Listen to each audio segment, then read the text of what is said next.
This is the first one of the installments that I talked about doing from the book The YAMAS and NIYAMAS on exploring yoga's ethical practice. I've been working on a mindfulness workshop for something that's upcoming for me, and so I started revisiting several of my texts, including this particular one. The first one of the YAMAS translates to the word nonviolence. And that's a big and challenging topic.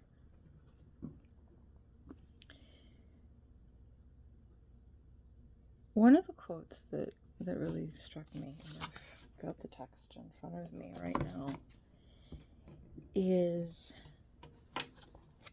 this one.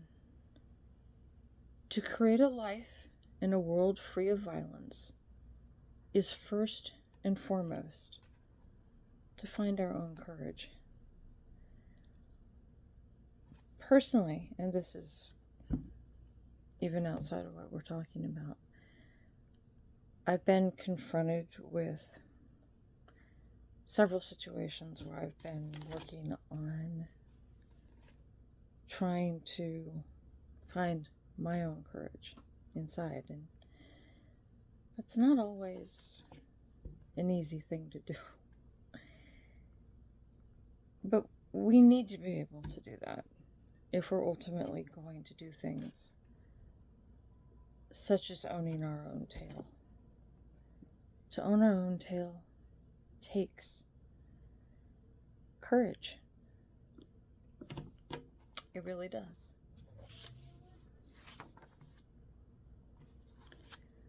One of the other things that this chapter talks about is the idea of creating balance. It says that courage demands our best self, and that is a self in balance. And that's talking about, in this context, finding balance between the body, the mind, and the soul. And that involves giving time to rest and find clarity for our mind and for our soul, and to rest our bodies as well.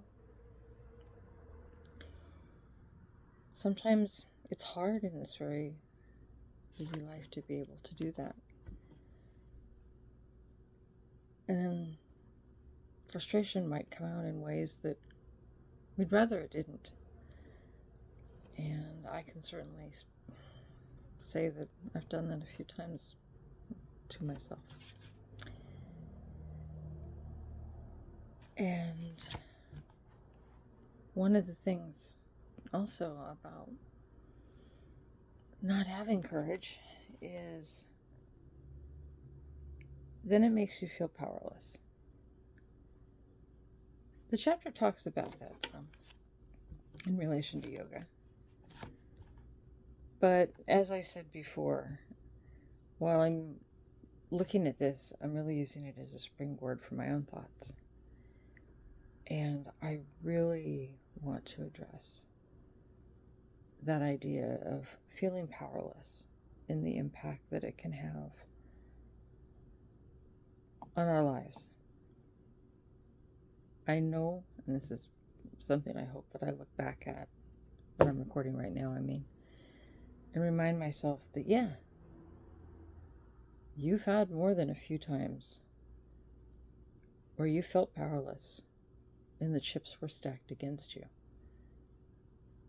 But one of the first words a lot of people say about me is they tell me that I'm resilient. And to be resilient, to get up, to start all over again when you have nothing, that's power. Sometimes we forget that. It's how you use it. Just like any tool, it is how you use it.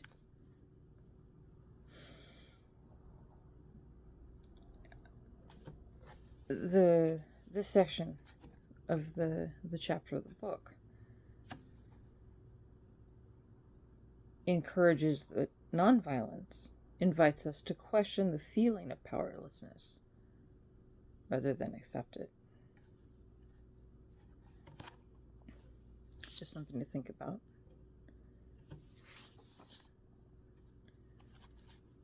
It goes on to have quite a discussion on self-love, and which on the surface you might go, okay.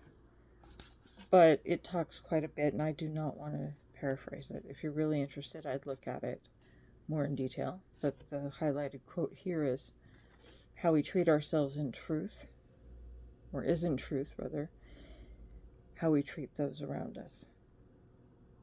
And I think there's a universal truth to that. I always try my best, even in my worst. Doesn't mean I always succeed. But I try to treat others in the way that I would hope that I would be treated. In the way I would hope others would treat me.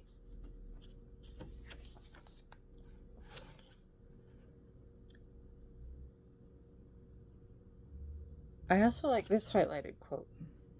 Page 33, if you've got the particular version of the text that I have. When we are unwilling to look deeply and courageously into our own lives, we can easily violate others in many subtle ways that we may not even be aware of, thinking that we're actually helping them. We have to understand ourselves first. The whole point of what I've been doing from the beginning, outside of this book, outside of everything, even when I started this in 2019. To own your own tale, you do have to look deeply and courageously at yourself. Because how else will you understand yourself unless you do that? So I think.